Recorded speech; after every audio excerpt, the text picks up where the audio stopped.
Praise the lord everyone. ఈరోజు మీ ఆత్మీయ స్థితి ఎలా ఉంది? మీ ప్రార్థనా జీవితం ఎలా ఉంది? ఒకరోజు ప్రార్థిస్తూ ఒకరోజు ప్రార్థించకుండా ఉంటున్నారా? సమస్య వచ్చినప్పుడే ప్రార్థిస్తూ సమస్య లేనప్పుడు జీవితాన్ని ఎంజాయ్ చేస్తూ గడుపుతున్నారా? అయితే దేవుడు మీతోనే మాట్లాడాలనుకుంటున్నాడు. రండి, ప్రకటన 3వ అధ్యాయము 15వ వచనము 16వ వచనంలో, నీవు చల్లగానైనను వెచ్చగానైనను లేవు, నీవు చల్లగానైనను వెచ్చగానైనను ఉండిన మేలు. ఈ రోజు దేవుడు మీతో మాట్లాడుతున్నారు. అయితే మీరు వెచ్చగానైనా ఉండండి లేదా చల్లగానైనా ఉండండి, అటు ఇటు కాకుండా నులువెచ్చని స్థితిలో ఉండకండి అని చెప్తున్నారు. ఎందుకు అనంటే, రెండు పడవల పైన ఒక కాలు అటు ఒక కాలు ఇటు పెడితే నువ్వు నీళ్ళలో మునిగిపోతావు. దేవుడు మీతోని అదే మాట్లాడాలనుకుంటున్నారు.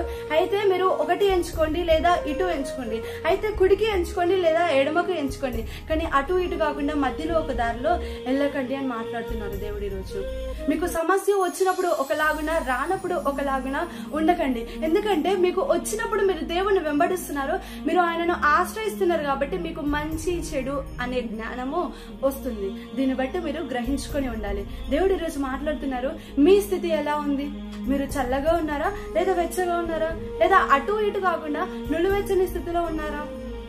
ఒక పిల్లిలాగా అటు దుంకాలా ఇటు దుంకాలా, నాకు అటు బాగుంటుందా ఇటు బాగుంటుందా, ఇటు ఎక్కువ ప్రాఫిటా ఇటు ఎక్కువ ప్రాఫిటా అని ఆలోచిస్తున్నారా? లోకమా దేవుడా, లోకమా దేవుడా, ఎప్పుడు ఎటువైపు గెంతాలా అన్న ప్రయత్నంలో మీరున్నారా? అయితే దేవుడు మీతో మాట్లాడుతున్నారు, మీ ఆలోచన తప్పు, మీ తపన తప్పు, మీరు వెంబడిస్తున్న ఆ ఆలోచన మొత్తం తప్పు. ఒకవైపు మీరుండండి. అయితే లోకమా లేదా దేవుడా, సమస్య వచ్చినప్పుడు ఒకలాగునా లేనప్పుడు ఒకలాగునా ఉండకండి అని దేవుడి రోజు మాట్లాడుతున్నాడు. ఎందుకు ఈ మాటలు చెప్పాల్సి వస్తుంది అంటే, మొదటి రాజులు 18వ అధ్యాయము 21వ వచనంలో మనం చూసినట్టయితే, ఏలియా జనులందరి దగ్గరకు వచ్చి, ఎన్నాళ్ళ మట్టుకు మీరు రెండు తలంపుల మధ్య తడబడుచుందురు, యెహోవా దేవుడైతే ఆయనను అనుసరించుడి, బయలు దేవుడైతే వారిని అనుసరించుడి అని ప్రకటన చేసెను.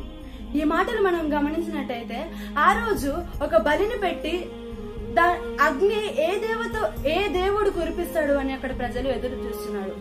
ఏలియా ఒక్కడే, కానీ బయలు ప్రవక్త వైపు కొంతమంది ప్రజలు ఉన్నారు.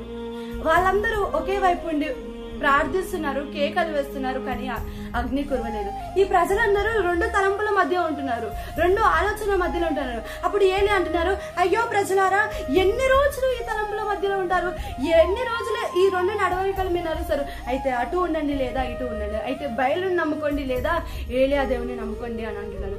మీరు ఎన్ని రోజులు అటు ఇటు ఉంటారు? ఈ రోజు ఆ ఏలియా దేవుడే మనతో కూడా మాట్లాడుతున్నారు. అయితే అటు ఉండండి ఇటు ఉండండి. చివరిన ఏలియా యొక్క అవకాశం వచ్చింది. ఏలియా ప్రార్థిస్తున్నాడు, ఆకాశం వైపు కన్నులెత్తాడు. దానికంటే ముందు బలిపీఠము చుట్టూ నీళ్లు పోస్తాడు. ప్రజలందరూ అతను కూడా హేళన చేస్తున్నారు. నీళ్ళకెక్కడైనా అగ్ని వస్తుందని, కానీ అతడు స్వరమెత్తి ప్రార్థిస్తున్నాడు, నజరేయుడైన యేసయ్య, మీరు నా దేవుడు అని నాకు తెలుసు, కానీ ఈ లోకముకు తెలియలాగున, ఈ ప్రజలకు తెలియలాగున ఇక్కడ అగ్ని కురిపించాలని ప్రార్థన చేయడంతో ఆకాశం తిరగబడ్డది, అగ్ని బలిని దహించేసింది. హల్లెలూయా. ఈ రోజు మన తలంపులు ఎలాగున్నాయి? నువ్వు అటు ఇటు అంటే కార్యములు జరగవు, నువ్వు అటు ఇటు అంటే మీ జీవితంలో కార్యములు జరగవు. ఒక మార్గాన్ని ఎంచుకోండి, దేవుడా ఈ లోకమా అని. అదే దేవుడు ఈరోజు మాట్లాడాలనుకుంటున్నారు. చల్లగానైనా ఉండండి, వెచ్చగానైనా ఉండండి, నులువెచ్చని స్థితిలో ఉండకండి. కుడికైనా వెళ్ళండి, ఎడమకైనా వెళ్ళండి, కానీ మధ్యలో మాత్రము ఉండకండి. ఇదే దేవుడు మాట్లాడాలనుకుంటున్న మాట. ఒకటే దేవుడు ఈరోజు మీతో మాట్లాడాలనుకుంటున్నారు. సమస్య వచ్చినప్పుడు దేవుని వెంబడించడము, సమస్య లేనప్పుడు ఆయనను తృణీకరించి ఎంత మట్టుకు ఈ లోకము, ఎంత మట్టుకు ఈ ఫ్రెండ్స్ ఎంజాయ్ అని ఉండకండి అని చెప్తున్నారు. దేవుడు ఈరోజు మీతో మాట్లాడాలనుకుంటున్నారు.